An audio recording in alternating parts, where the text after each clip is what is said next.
Alors, aidez-moi à saluer votre voisin de gauche, de droite. Et dites-lui bienvenue dans la maison de Dieu.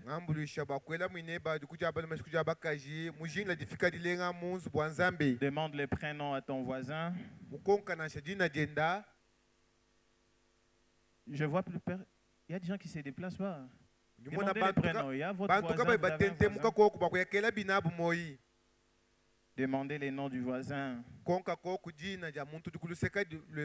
avez demandé les noms? Vous avez demandé les noms? Ah, il y a des gens qui lèvent. De ce côté, il n'y a qu'une seule personne qui a demandé. Est-ce qu'on peut demander les noms du voisin? Comment il s'appelle? Comment elle s'appelle? Est-ce qu'on peut le faire?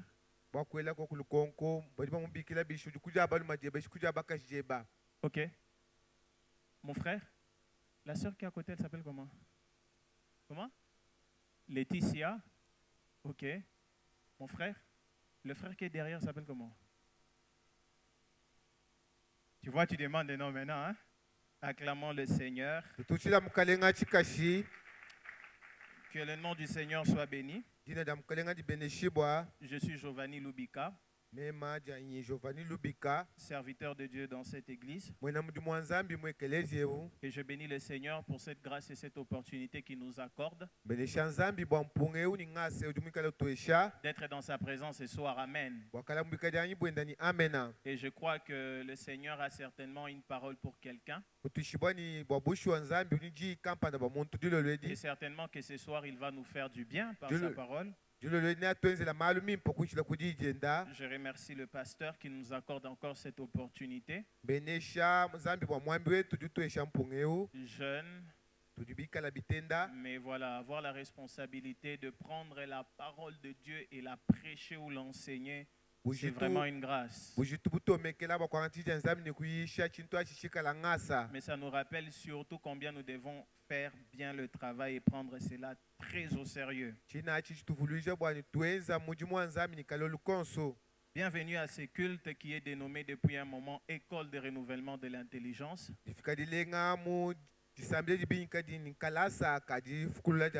Donc chaque dimanche soir, chaque fois que vous viendrez en ces lieux, venez dans la pensée au-delà d'adorer le Seigneur, au-delà de louer le Seigneur, dans la pensée d'être exposé à sa parole. Parce que la parole de Dieu est très importante, vous savez. Il n'y a pas de marche chrétienne forte et solide lorsqu'on exclut la parole de Dieu. Vous pouvez bien parler. Vous pouvez être bien éduqué. Vous pouvez même avoir du zèle. Mais s'il y a cette parole qui vous manque, il y a la vie qui vous manque. Et c'est très important d'aimer la parole de Dieu. Et les dimanches soirs, chaque fois que nous serons ici en ces lieux, soyons munis de nos Bibles. Et même lorsque nous rentrons à la maison, prenons le temps de lire la Bible. Prenons le temps au-delà d'être sur WhatsApp, Facebook, TikTok, on a même bloqué. Je ne sais pas si on a rétabli encore. Voilà, toutes ces choses-là, ayons du temps pour la parole de Dieu. Et je salue tous ceux qui nous suivent en ligne. Ces choses que je suis en train de dire, ça le concerne aussi. Et je prie le Seigneur que de là où vous êtes en train de nous suivre, que vous puissiez aussi aimer la Bible. Que vous puissiez vous attacher à la parole de Dieu. Car cela est très important. Alors, depuis le dimanche passé, nous avons commencé à partager autour d'un sujet, le fruit de la parole. J'aimerais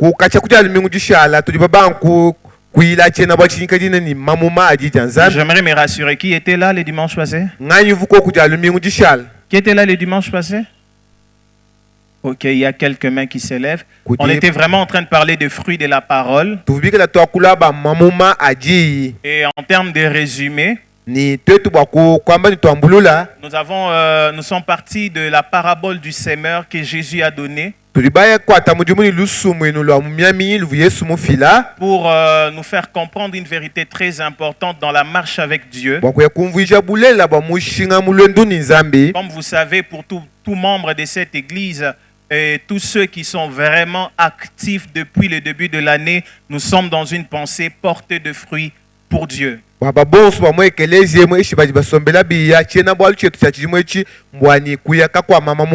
Nous sommes partis de l'idée selon laquelle vous ne pouvez pas porter de fruits pour Dieu si au préalable la parole de Dieu n'a pas commencé par porter ses fruits en vous. Vous pouvez chercher à porter des fruits à l'extérieur, dans tous les domaines, dans vos affaires, par-ci, par-là. Mais si au départ la parole de Dieu n'a pas encore commencé par produire ses fruits en vous, c'est impossible que vous portez de fruits pour Dieu. Et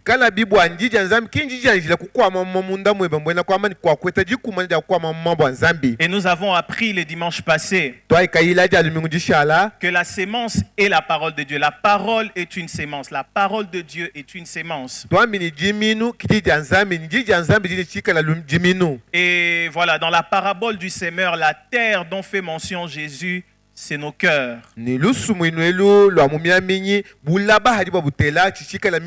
Lorsque la sémence est plantée, on attend d'elle certainement de fruits. Vous ne pouvez pas prendre la graine de maïs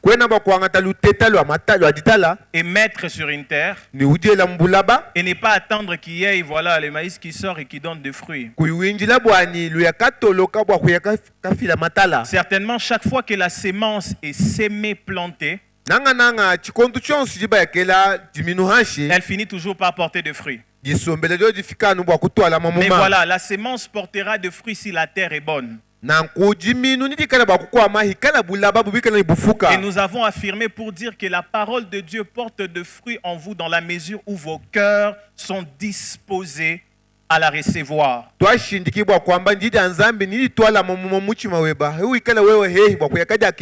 Il faut que vos cœurs soient cette bonne terre. Lorsque la sémence est plantée, elle porte de fruits. Et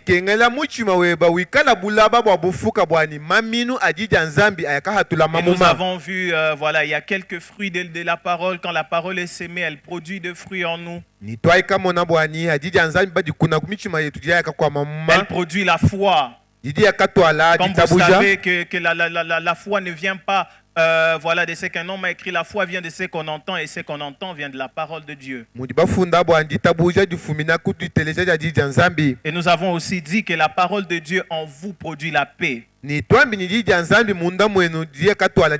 vous traversez des circonstances difficiles dans votre vie, quand vous vivez des situations compliquées, lorsque la parole de Dieu entre en vous, ou lorsque vous méditez la parole de Dieu, lorsque la parole de Dieu est sémée en vous à ces moments-là,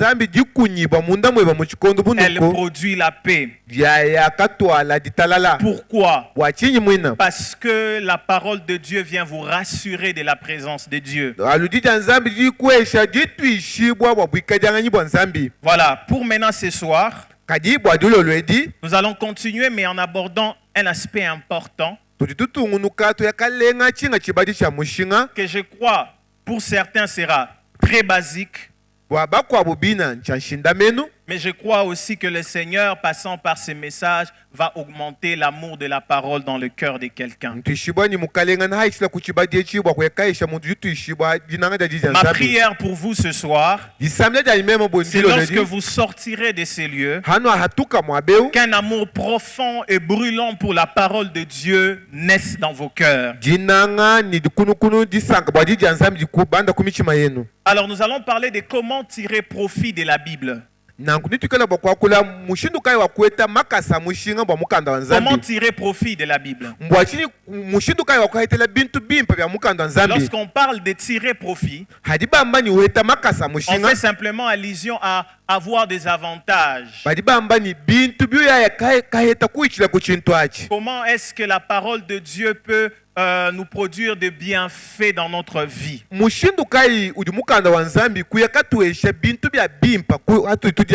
Alors en commençant mon message ce soir, j'aimerais d'abord que nous puissions dans un premier temps retenir deux préalables importants si vous voulez tirer profit de la Bible.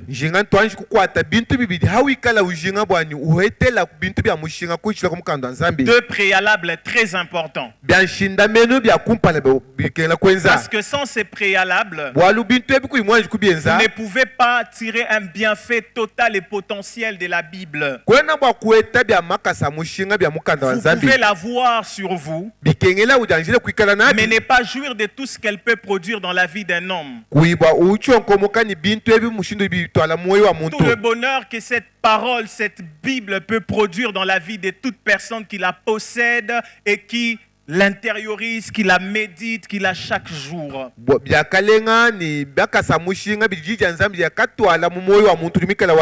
Les deux préalables dont je serai en train de parler ici, sans ces préalables, tout ce que je vais dire dans la suite de mon enseignement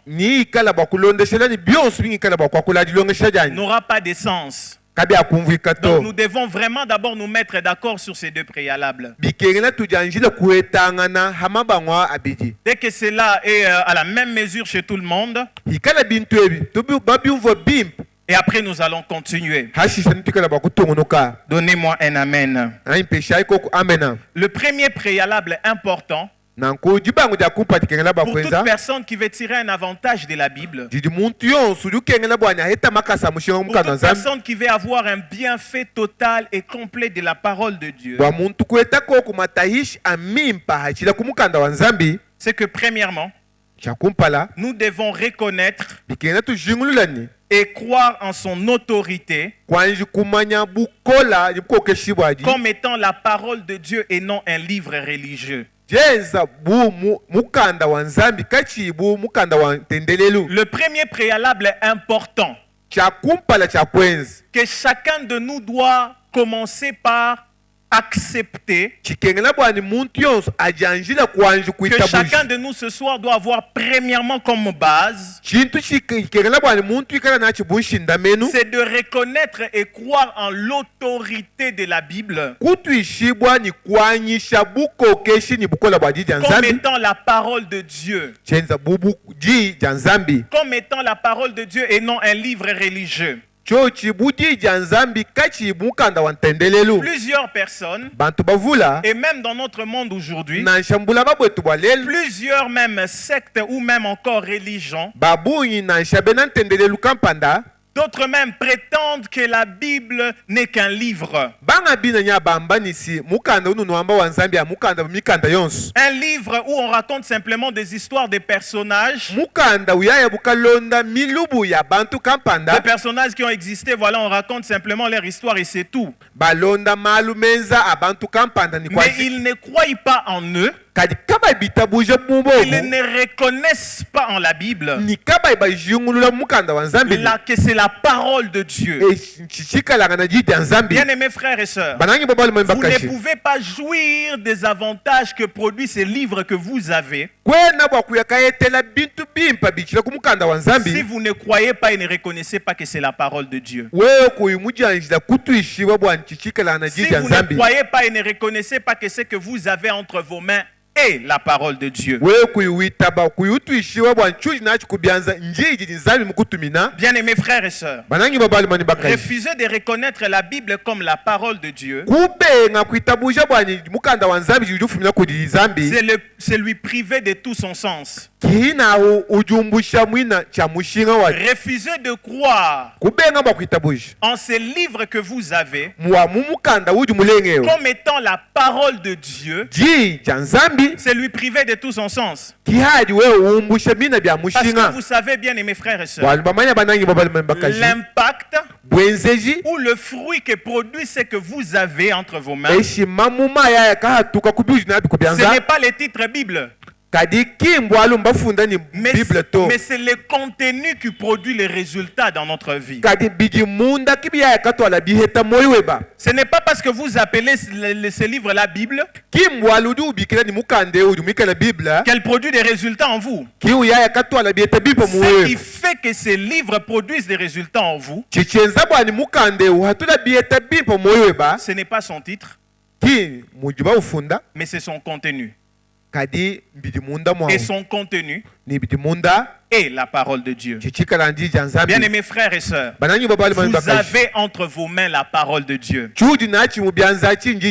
Vous avez dans votre maison la parole de Dieu. Et c'est la première base, le premier préalable si vous voulez vraiment bénéficier de la Bible. Et bien aimé, c'est important de retenir aussi que le mot Bible en soi n'est pas écrit tel que c'est formulé là dans les Écritures. Mais simplement parce que dans l'étymologie du mot Bible, du grec c'est biblios, ou même biblion, et en latin c'est biblia. Biblia, qui signifie simplement livre. C'est simplement un titre. C'est simplement un nom qu'on a donné aux Écritures, qu'on a donné à ce qui contient les Écritures, ou l'impact de ce que vous avez. Ce n'est pas son titre, mais c'est ce qu'il y a à l'intérieur. Et ce qu'il y a à l'intérieur, c'est la parole de Dieu. 2 Timothée chapitre 3, le verset 16. Non, 2 Timothée 3, 16.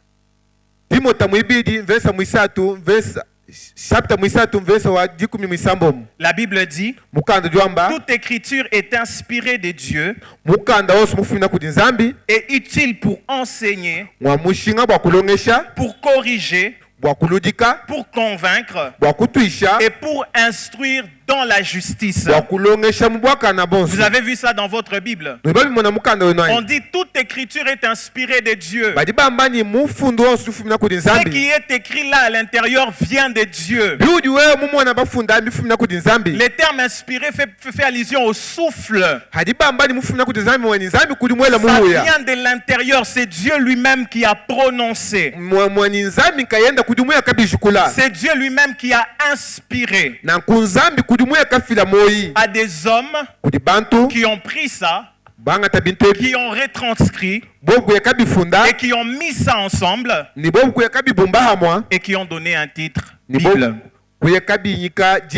Donc la première chose que vous devez retenir, mes frères, c'est que ce livre que vous avez est la parole de Dieu. On est tous d'accord avec ça? La deuxième chose, ou le deuxième préalable, important que chacun de nous doit retenir,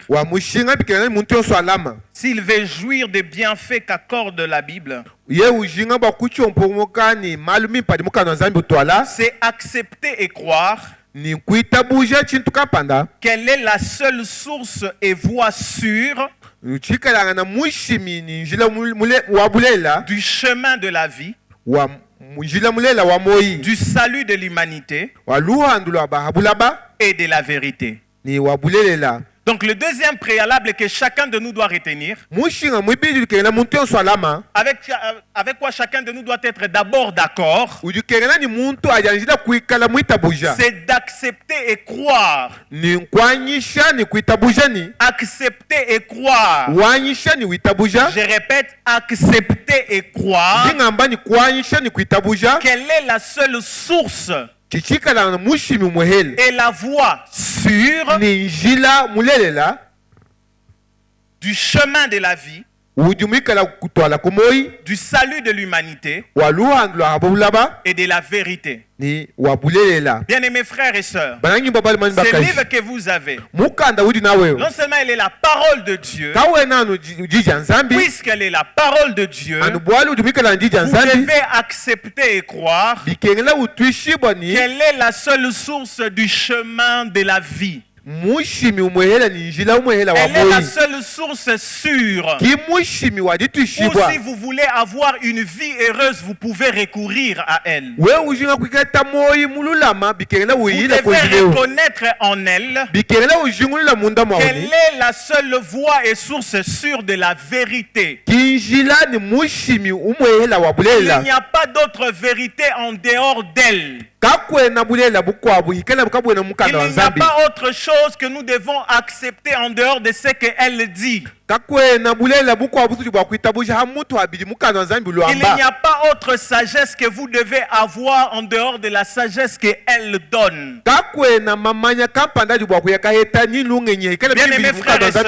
Bien-aimés frères et sœurs, tant que vous ne reconnaissez pas en la Bible qu'elle est non seulement la parole de Dieu, mais quelle est la source même du chemin de la vie, quelle est la source du salut de l'humanité et de la vérité, mes amis, vous allez être privés des avantages qu'elle produit. Vous serez privés de tout ce qu'elle peut apporter de bon dans votre vie. Parce que vous savez, mes frères, la Bible vous donne la sagesse. La Bible vous donne la direction. La Bible vous permet de reconnaître la voie que le Seigneur a tracée pour vous.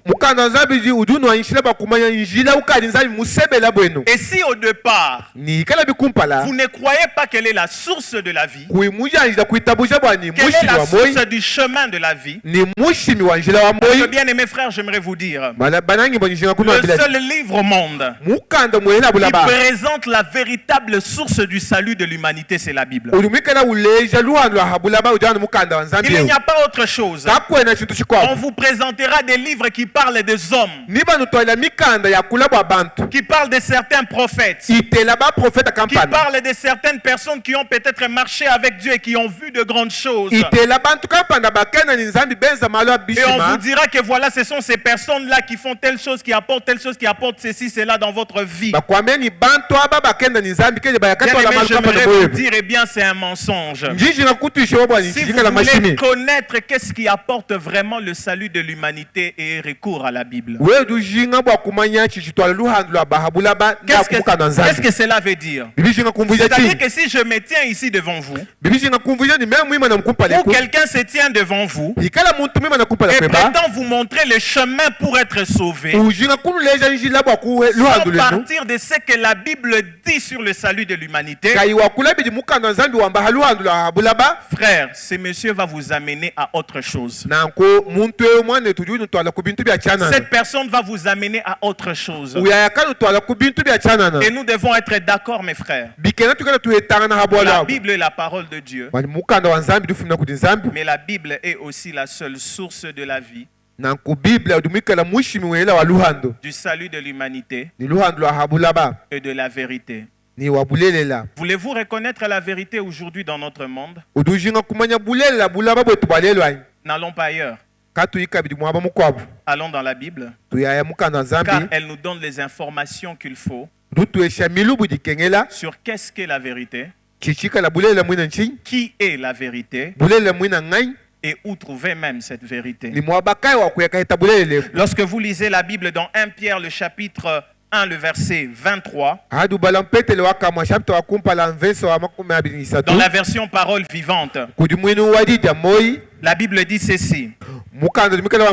Rappelez-vous, frères, que la sémence de vie par laquelle vous êtes nés de nouveau, n'est pas de nature mortelle et éphémère. C'est une sémence immortelle. C'est la parole vivante et éternelle de Dieu. Rappelez-vous, frères. Rappelez-vous. Souvenez-vous que ce qui a produit en vous la vie, ce qui a produit à vous cette nouvelle naissance, ce qui a fait que vous puissiez aujourd'hui être appelés chrétiens, c'est la parole de Dieu. C'est la parole de Dieu. Pas autre chose. C'est la parole de Dieu. Mais lorsque vous lisez aussi Jean le chapitre 6, le verset 63, Jésus dit quelque chose de merveilleux. Écoutez ce qu'il dit. C'est l'esprit qui donne la vie. Il ne s'agit pas de vous nourrir matériellement de mon corps. Mais les paroles que je vous ai dites sont de nature à communiquer l'esprit et la vie. Les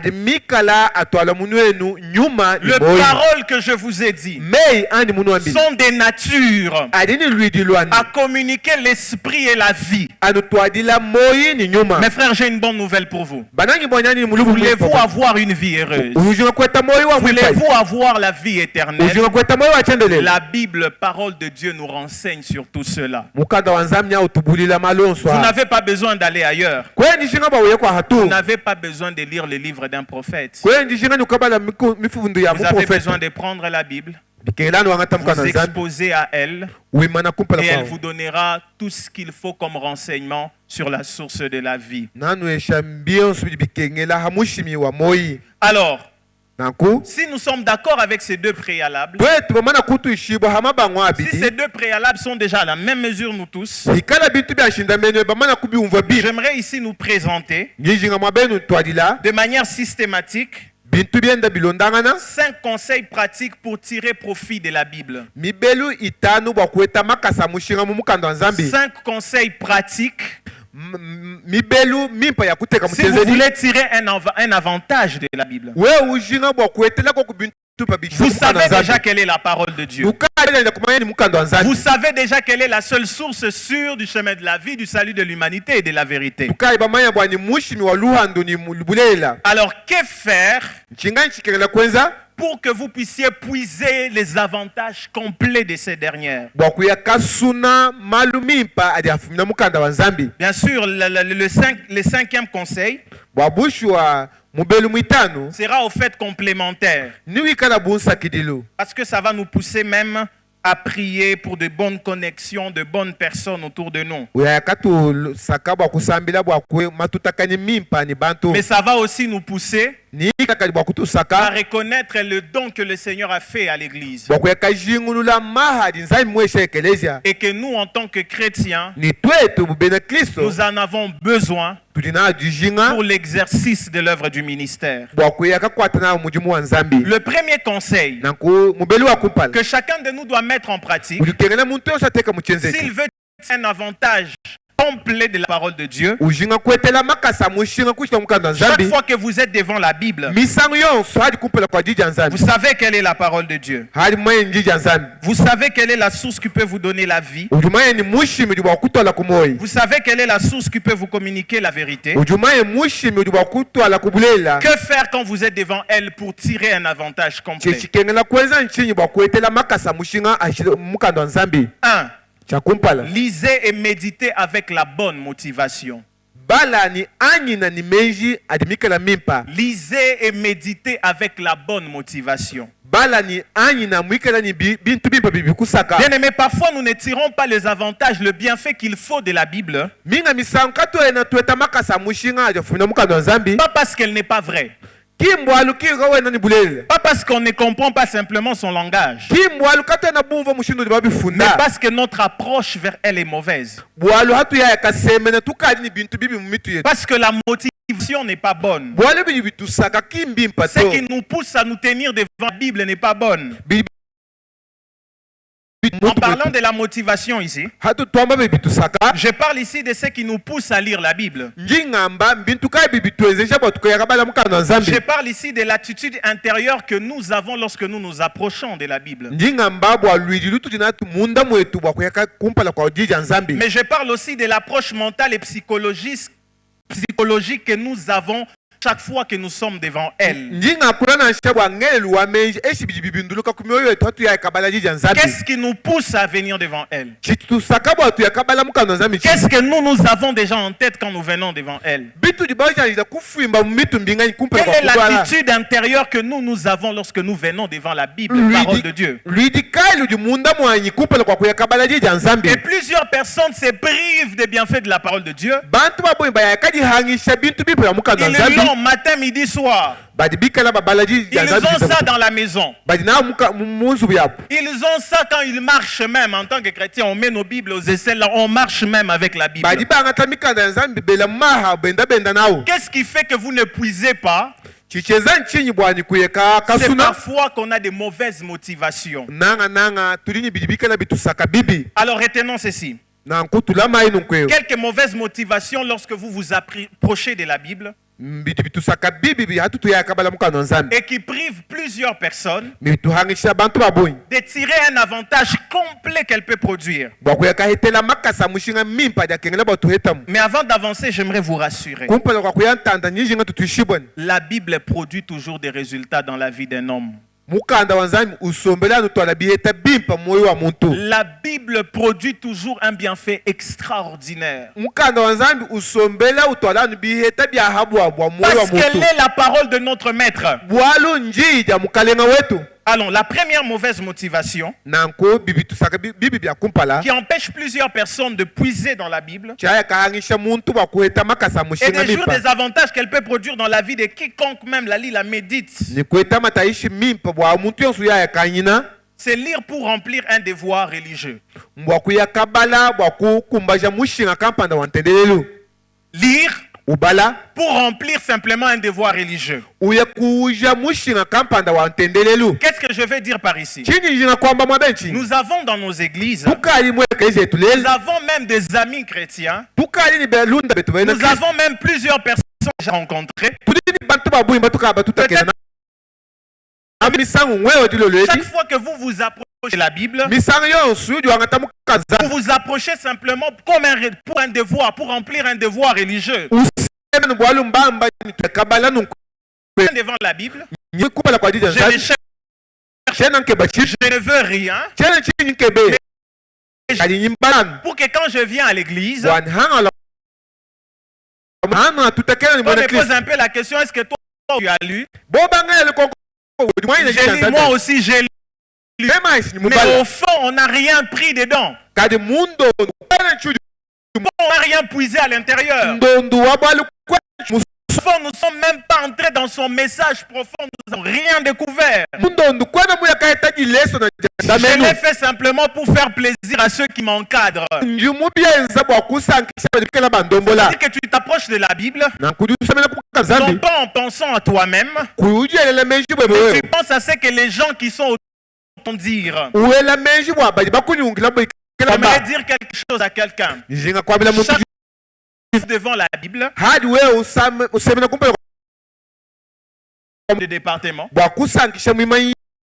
si tu n'as pas de Bible, tu ne vas pas servir. Alors je dis, tu as lu la Bible, j'ai lu la Bible. J'aimerais vous dire ceci. Chaque fois que c'est ça la motivation, vous allez passer à côté de ce que la Bible peut produire. Vous allez passer à côté de ce qu'elle peut produire dans votre vie. Vous n'allez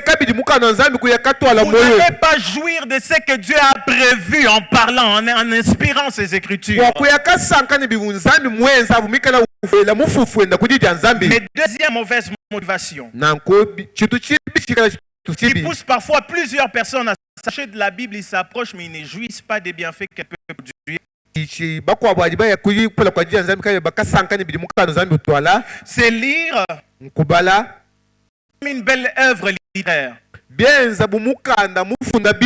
Vous lisez simplement comme une bonne littéraire. C'est-à-dire que je m'avance de la Bible. Seulement bon, on a écrit, il y a des belles histoires. Il y a ceci, il y a cela, mais rien au fond que tu veux chercher. C'est-à-dire que ces genres de personnes, ils lisent la Bible comme un roman. Ils lisent la Bible simplement pour connaître, voilà ce qu'on a dit ici, ce qu'on a dit. C'est fini. Chaque fois que vous vous approchez de la Bible, comme une belle œuvre littéraire, vous serez en train de passer à côté de ce qu'elle peut véritablement produire dans votre vie. Alors, quelles sont les bonnes motivations qui peuvent favoriser, attirer un avantage? Deux bonnes motivations. Est-ce qu'on est ensemble?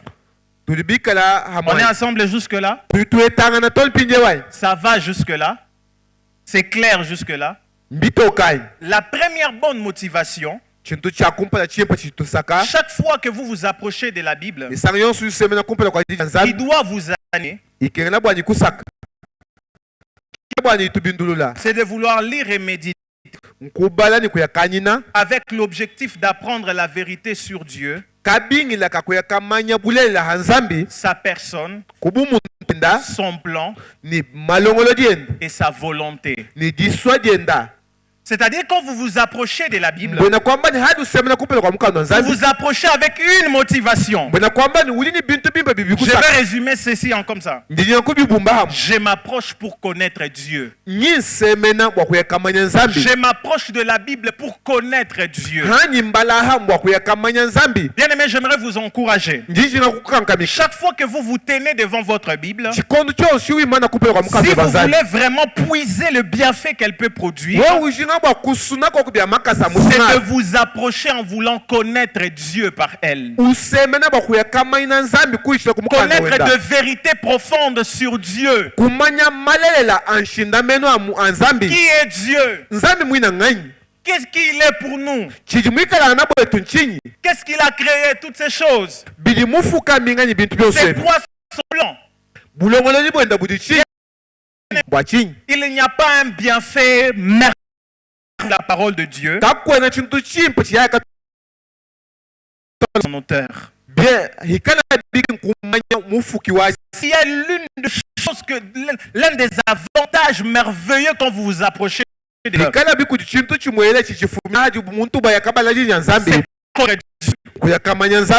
que vous vous approchez de la Bible, vouloir connaître Dieu, connaître sur sa personne, connaître ses plans, connaître c'est quoi ses promesses, c'est le premier pas. C'est la première bonne motivation qui peut vous amener à jouir de ce qu'elle va produire dans votre vie. Mais deuxièmement, c'est qui nous sommes, les recommandations qu'elle nous donne et les promesses qui nous sont faites. Chaque fois que vous vous approchez de la Bible, la première bonne motivation, c'est je viens pour connaître. Mais la deuxième bonne motivation que vous devez avoir, c'est que je m'approche de la Bible pour découvrir qui je suis réellement. C'est quoi les recommandations que Dieu donne? Quelles sont les choses que je dois faire et que je ne dois pas faire? Et aussi non seulement cela, mais c'est quoi les promesses de Dieu? C'est quoi les promesses que Dieu m'a fait? Dès que vous vous avancez de connaître Dieu et pour vous connaître vous-même, bien aimés frères et sœurs, certainement, il sera à produire des résultats en vous. Parce que la Bible dans son ensemble nous parle de Dieu, nous parle de Dieu, nous parle de son plan. Mais la Bible tient aussi à connaître à l'homme qui il est. C'est quoi les attentes de Dieu vis-à-vis de lui, les promesses que Dieu a fait pour lui. Et quand vous vous avancez de la Bible avec ces deux bonnes motivations, j'ai envie de faire Wallahi, produira certainement des avantages et des bienfaits extraordinaires dans votre vie. Bien-aimés frères et sœurs, ceci implique de connaître ce que Dieu dit en général et ce que Dieu dit sur nous-mêmes. Non seulement cela, mais aussi ça implique d'avoir une attitude d'obéissance. Quand vous venez, vous voyez les recommandations, vous devez avoir une attitude d'obéissance. D'ailleurs, quand vous lisez la Bible, les Écritures en elles-mêmes soulignent l'importance de lire la Bible avec la bonne motivation en comparant la Bible comme un miroir.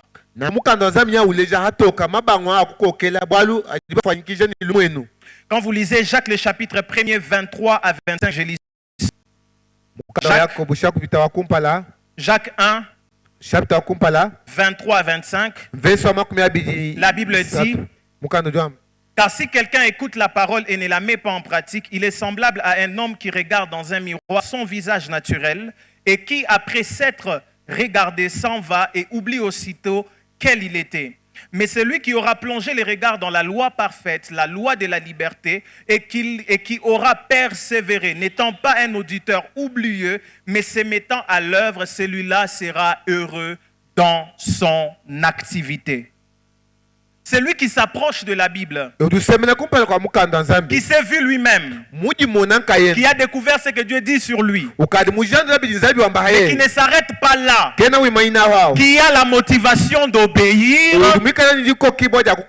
celui-là va jouir. Et j'aime même, il dit, celui-là sera heureux dans ses activités. La deuxième chose, le deuxième conseil pratique, si vous voulez tirer un avantage ou le bienfait de la Bible, c'est que priez chaque fois que vous vous avancez. Priez avant de lire. Priez avant de méditer. Retenez ceci et ne l'oubliez jamais, mes frères. Vous pouvez mieux comprendre la Bible et tirer un bienfait et un avantage potentiel qu'en sollicitant l'aide de son auteur. Vous devez solliciter l'aide de Dieu. C'est-à-dire qu'avant de lire et de méditer, tu dois prier. Tu dois demander à Dieu de t'aider à comprendre la Bible. De t'aider à comprendre qu'est-ce qu'il veut de toi. De t'aider à comprendre. Et vous pensez que le psalmiste dit dans le psaume 119, le verset 18. Il dit: ouvre mes yeux pour que je contemple le merveille de ta loi. Il a prié. Il n'est pas resté là, il prend la loi de l'Éternel, il commence simplement à lire. Mais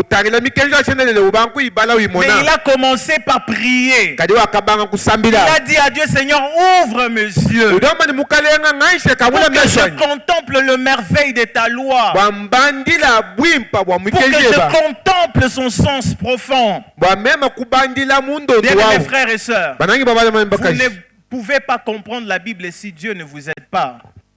C'est sa parole. C'est lui qui a inspiré. Venir auprès de lui et solliciter l'aide, C'est se faciliter la tâche. Parce qu'à ce moment-là, Dieu va vous aider. Le Seigneur va vous soutenir. Le Seigneur va vous faire comprendre. Quand vous lisez Matthieu, qu'est-ce qu'il voulait dire? C'est quoi le message qu'il veut vous enseigner? C'est quoi le message qu'il veut vous communiquer? Lorsque vous lisez la Bible, Actes le chapitre 16-14, Paul était en train de prêcher. Pendant que Paul est en train de prêcher, la Bible fait mention de quelque chose de très important. Il y avait là une marchande de pourpre appelée Lydie. Alors qu'elle était en train d'écouter ce que Paul disait, écoutez ce que Dieu fait. Et cela nous amène à comprendre que Dieu peut intervenir pour nous faciliter la compréhension de ce qu'il a dit. La Bible dit ceci. L'une d'elles, nommée Lydie, marchande de pourpre de la ville de Thyatire, je lis seul, était une femme craignant Dieu et elle l'écoutait. Le Seigneur lui ouvrit les cœurs pour qu'elle fût attentive à ce que Paul disait. Le Seigneur a ouvert le cœur de cette femme. Le Seigneur a rendu la femme disponible à saisir ce que Paul était en train de dire. Frères et sœurs, chaque fois que vous priez avant de lire la Bible, le Seigneur ouvre les yeux de vos cœurs. Le Seigneur ouvre les yeux de votre entendement pour que vous puissiez saisir ce que le Seigneur veut de vous. La troisième chose, ou le troisième conseil que je vous donne, si vous voulez puiser dans la Bible et tirer tout ce qu'elle a de meilleur, tout ce qu'elle peut produire de meilleur, c'est de lire et de méditer chaque jour. Lire et méditer chaque jour. Je l'ai dit au début, ça va sembler basique pour certains, mais je crois que le Seigneur est en train de faire naître une flamme importante dans le cœur de quelqu'un ce soir. Par la lecture biblique. La lecture de la Bible, quand vous lisez la Bible. La lecture biblique nous permet d'avoir un angle de vue général sur les histoires bibliques. Sa pensée générale et ses recommandations en termes d'information. C'est-à-dire que quand vous lisez la Bible, vous êtes devant là, vous êtes en train de lire Matthieu, vous êtes en train de lire Lévitique ou en train de lire quoi que ce soit. Lorsque vous faites la lecture, peu importe le type de que vous pouvez faire, il y en a beaucoup de types de lecture, je ne vais pas en parler, mais peu importe la lecture que vous faites, cette lecture vous permet de voir un point ou un angle de vue général des histoires bibliques, les recommandations, les promesses, quand c'est fait, quand cela s'est passé, qu'est-ce qui s'est passé avec le peuple d'Israël? La lecture donne un peu une connaissance générale. La lecture vous donne un peu d'informations essentielles. J'ai entendu l'histoire d'un frère qui part voir un pasteur et qui pose une question eschatologique terrible. Quel est l'archange qui fait ça? Les quatre êtres vivants, toutes ces choses-là dans l'Apocalypse. Les pasteurs s'appellent les frères, viens. Avant que je ne puisse répondre, cite-moi le nom de 12 disciples de Jésus. Le frère s'est arrêté. Il a commencé à parler Il a commencé à parler de les Matthieu. Il a commencé à parler de les Marc. Il a commencé à parler de Jude. Plus il a continué à le faire, à un moment il s'est bloqué. Il a dit, pasteur, je ne sais pas, c'est ce que moi je connais. Cette information simple, tu ne connais pas.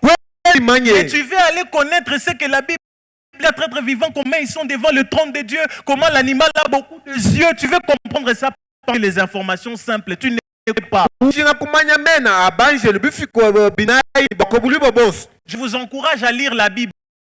Parce que ça vous permet de connaître de manière chronologique comment les histoires se sont passées. D'avoir une idée générale. La méditation.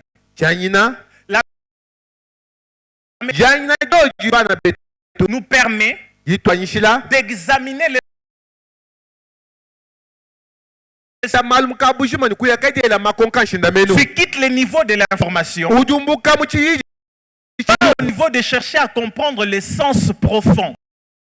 Et c'est là en te posant de bonnes questions. C'est-à-dire que tu veux comprendre pourquoi ici Matthieu dit aimer les autres. C'est là que la méditation devient importante.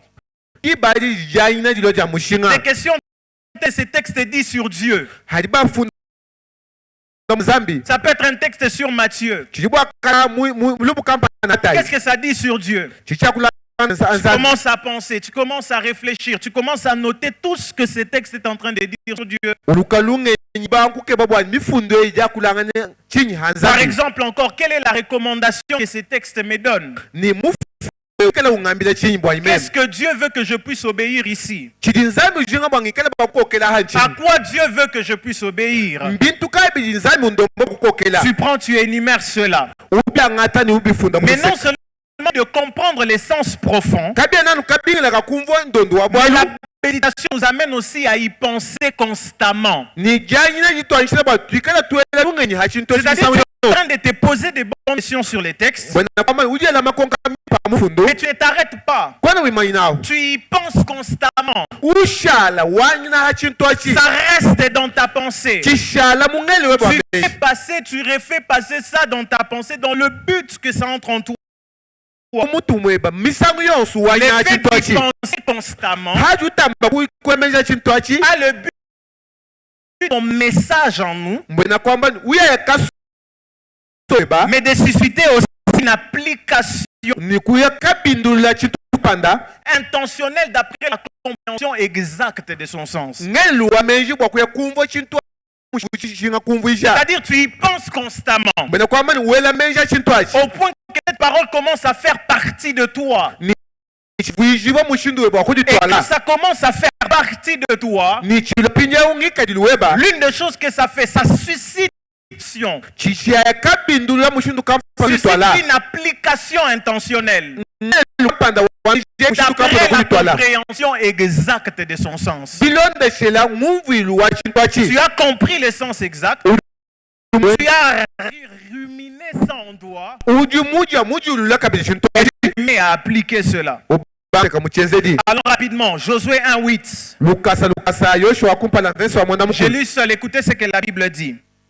Que ces livres de la loi ne s'éloignent point de ta bouche, mais dites-les jour et nuit pour agir fidèlement selon tout ce qui est écrit. Car c'est alors que tu auras du succès dans tes entreprises, c'est alors que tu réussira. Médite jour et nuit.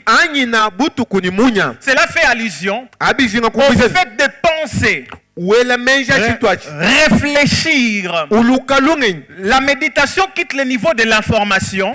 La méditation va au niveau de la réflexion. C'est-à-dire vous vous mettez à réfléchir sur les textes. Vous y pensez constamment. La digestion.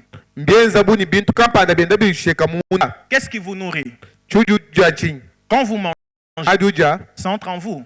Mais si vous puissiez grandir, c'est ce qui se passe là à l'intérieur. Quand vous mangez et que vous digérez, cette digestion envoie la nourriture dans des cellules. Ainsi, ça produit votre croissance. La parole entre en vous. Plus vous y pensez, plus vous réfléchissez à elle, elle produit à vous un seul désir. L'action. Écoutez ce que le psalmiste dit. Psaume 119, le verset 97. Psaume 119, 97. La Bible dit: combien j'aime ta loi. Elle est tous les jours l'objet de ma méditation. Dans la version français courant, on dit: combien j'aime ton enseignement. Elle occupe mes pensées tous les jours. Vous avez vu, n'est-ce pas? Écoutez ce que Parole de vie dit. J'aime ta loi, j'ai réfléchi sur elle tous les jours. C'est-à-dire que je n'ai pas que l'information, c'est devenu l'objet de ma réflexion. Et quand vous méditez, cette méditation produit un désir en vous, suscite l'application. La parole ne reste plus au niveau de votre intelligence. La parole est entrée dans votre cœur et elle commence à faire partie de vous. La lecture vous donne l'information, tandis que la méditation vous fournit l'essence de l'information et vous pousse à l'action. La quatrième chose, rapidement, le quatrième conseil que je vous donne ce soir, mes frères,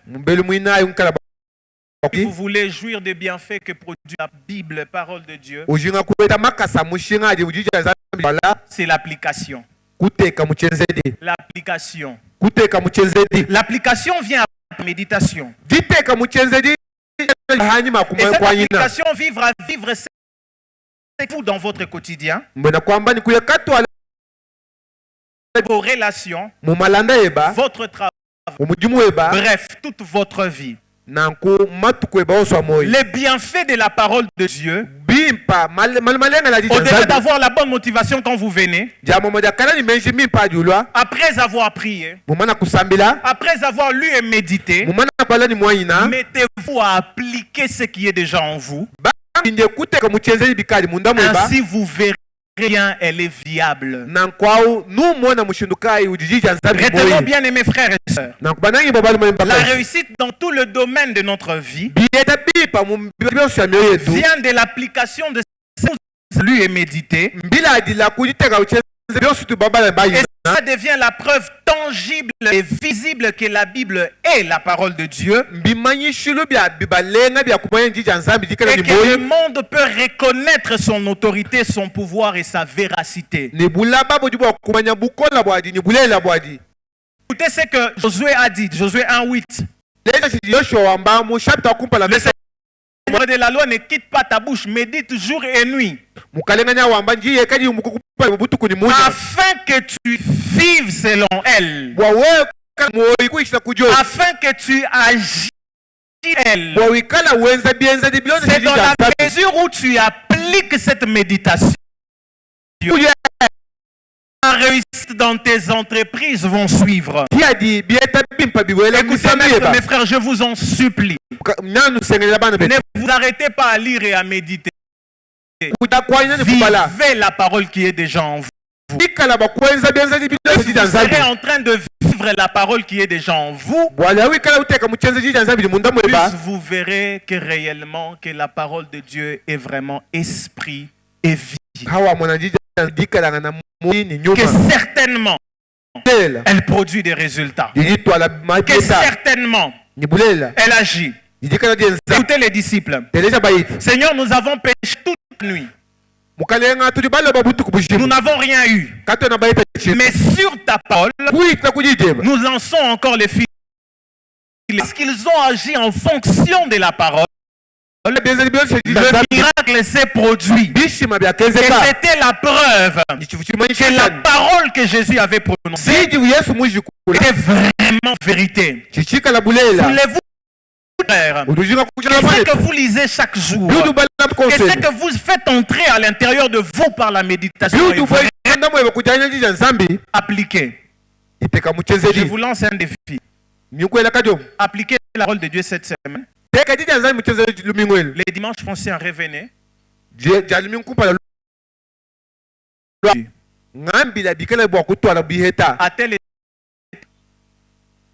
A-t-elle été chaotique? Ou bien elle a produit des résultats? C'est l'application de la parole qui rend la parole viable et qui produit des fruits et des bienfaits extraordinaires dans notre vie. La dernière chose pour prier.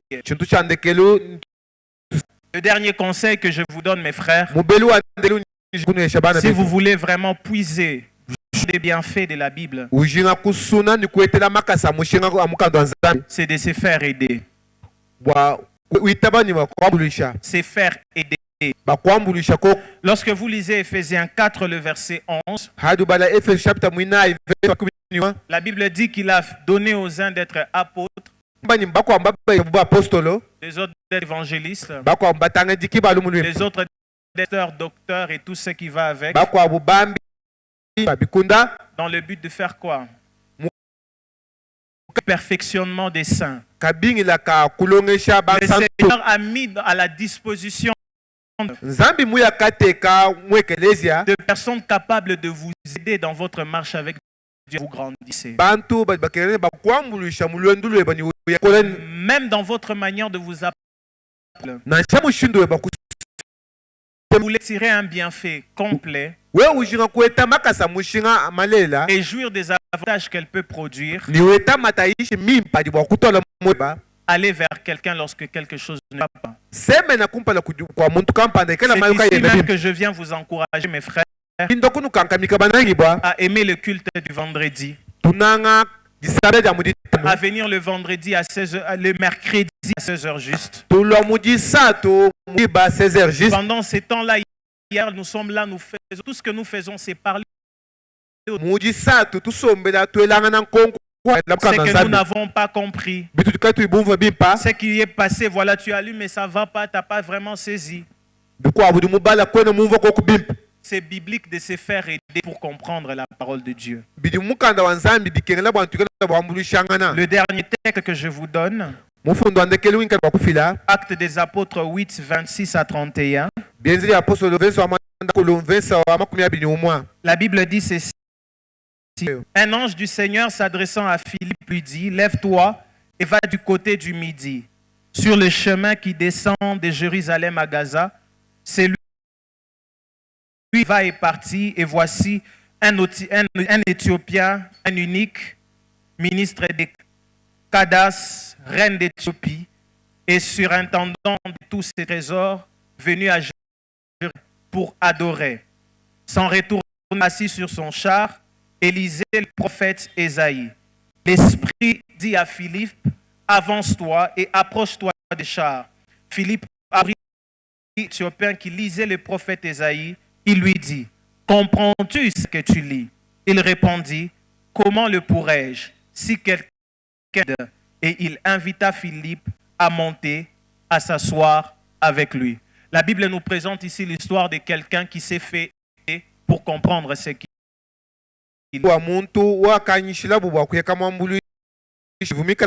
Bien-aimé, j'aimerais que nous puissions prier. Dans tout ce que je dis, j'ai dit premièrement, nous devons nous avancer la Bible avec la bonne motivation. Qui est celui de connaître Dieu, nous connaître nous-mêmes, venir avec la prière, prier avant, lisez et méditez, appliquez, mais aussi comme complément, faites-vous aider quand c'est nécessaire. J'aimerais que nous puissions incliner nos têtes, nous allons prier. Tout ce que nous allons dire à Dieu ce soir, Seigneur, remplis-nous d'un amour profond, sincère de ta parole. Donne-nous d'aimer ta parole. Élevons nos voix, prions au nom de Jésus.